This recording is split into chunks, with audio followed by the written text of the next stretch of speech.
Era 1973 e o país vivia o período da ditadura. Sequestros eram uma realidade vista apenas para crimes políticos, até que o menino Carlinhos, de apenas 10 anos, foi levado de dentro da sua própria casa, em um mistério que se tornou um dos casos mais emblemáticos do país.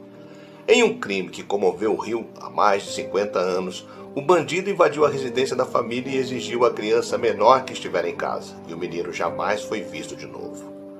Mas essa não é apenas a história de um sequestro que nunca foi solucionado. É também uma que marcou o imaginário de gerações e se transformou em um ícone do medo. O caso, repleto de hipóteses, suspeitos e informações controversas, gerou grande repercussão nacional. Esse continua a ser um dos casos mais misteriosos do cenário do crime brasileiro. Não existem evidências, suspeitos ligados a provas, cativeiros, corpo, indícios reais de nada. E com a cobertura mediática que ele recebeu ao longo do tempo, que manteve tudo tão vivo no imaginário e fazia crianças se preocuparem com a segurança na época, continua sendo emblemático o suficiente como um retrato das falhas do passado. Eu sou o Sidney Góes e você está na Hora do Medo.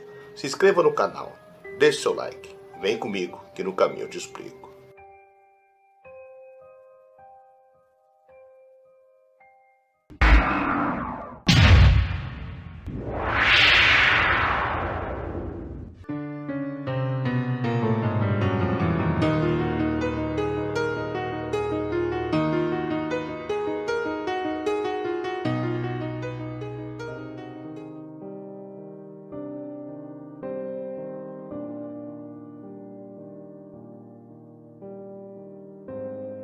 Noite de quinta-feira, a dona de casa Maria da Conceição Ramires assistia a novela das 8 com 5 de seus 7 filhos em casa, no número 1606 da Rua Alice, em Laranjeiras, na zona sul do Rio.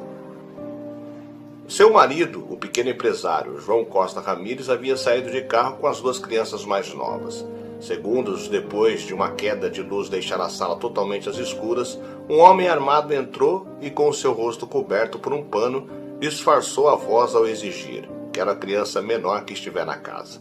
O pai da família havia saído com Luciana, de 3 anos, e Roberto, de 8. Estavam na residência Vera Lúcia, de 15 anos, Carmen Leonora, de 14, Eduardo, de 13, João, de 12 e Carlinhos, de 10 anos. Sob a ameaça, Conceição disse a Carlinhos para ir com o invasor e ficar quieto. Seu pai já vai te buscar. Com o garoto aos prantos, o bandido saiu deixando um bilhete. Aviso que a criança está em nosso poder e só entregamos após ser pago o resgate de 100 mil cruzeiros. O dinheiro deveria ser deixado numa caixa de concreto na própria Rua Alice daria 2 dias. Qualquer reação, a vítima será liquidada. Começava um crime que marcou profundamente o Rio. Entre os anos 1980 e 1990, a população carioca enfrentou uma epidemia de sequestros, crime que se tornou então uma prioridade das forças de segurança. Mas em 1973, raptos eram algo raro. O episódio deixa isso claro quando se observa o amadorismo da polícia diante da situação e da imprensa, que publicava detalhes sem se preocupar em atrapalhar a investigação. O crime não foi resolvido. Carlinhos jamais foi visto de novo. Mais de meio século depois, o mistério continua de pé. Eu era repórter de polícia do Globo e naquela noite tinha ido cobrir um caso de assassinato no bairro do Leblon. De repente, tocam o rádio no carro e falam sobre um suposto sequestro na Rua Alice. Na época, a palavra sequestro não era nada comum.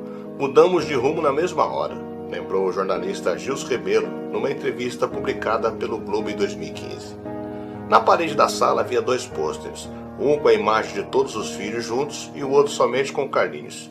Pedi ao fotógrafo que fizesse uma foto do retrato do menino. Foi aquela imagem que rodou o Brasil.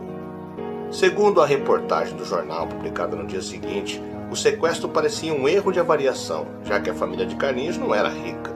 O texto do jornal diz que as paredes da casa estavam mal pintadas, o assoalho estava cheio de buracos e havia fios de eletricidade à mostra. João Costa trabalhava com o pai, Eduardo Costa, de 72 anos, em um laboratório farmacêutico em Duque de Caxias, na Baixada Fluminense. O pequeno empresário garantiu que estava cheio de dívidas para quitar e não dispunha da quantia exigida. Teria que contar com ajuda para pagar o resgate. A polícia desconfiava que o sequestrador era conhecido da família. De acordo com Maria Conceição, ele sabia onde era o disjuntor e parecia se deslocar muito bem na casa, mesmo na escuridão. Além disso, os cachorros não latiram para o invasor. Mas os inspetores também acharam estranha a postura da mãe de Carlinhos, que estava vendo TV quando os policiais chegaram para atender o chamado, e durante os questionamentos não se mostrou muito abalada com o rapto do menino. No decorrer dos trabalhos, o pai da vítima foi considerado suspeito de ser o mandante do crime e chegou a ser preso. Uma das hipóteses dos policiais, jamais comprovada, era de que João Ramírez estava tão endividado que teria forjado o sequestro do filho para obter dinheiro do avô do menino. Segundo outra teoria, o crime teria sido arquitetado por credores com o intuito de forçar o pai de Carlinhos a pagar o que devia. De acordo com reportagens da época, o pequeno empresário não levava jeito para os negócios, havia acumulado fracassos, estava quebrado financeiramente e o avô do garoto sequestrado permitira que ele criasse uma perfumaria em um anexo do laboratório em Duque de Caxias. A maior parte dos 100 mil cruzeiros do resgate foram arrecadados por meio de doações. O dinheiro, porém, jamais foi entregue aos bandidos, o que reforçou as suspeitas sobre João Ramírez. Vários suspeitos presos foram libertados por falta de provas. A polícia deteve, por exemplo, uma funcionária da empresa de João, relatando à imprensa que ela confessara ter sequestrado o menino para, com o resgate, cobrir um roubo deixado na firma pelo empresário. Em poucos dias, porém, a mulher foi solta e não se falou mais da confissão. Com todo o Rio hipnotizado pelas notícias do crime, os investigadores montaram um circo. Um deles, por exemplo, viajou disfarçado de mulher atrás de uma pista, de calça turquesa, tamancos e peruca loura. Não conseguiu nada. O caso sofreu uma reviravolta em janeiro de 1974, quando um homem chamado Adilson de Oliveira disse que era o autor do sequestro e apontou João como mandante.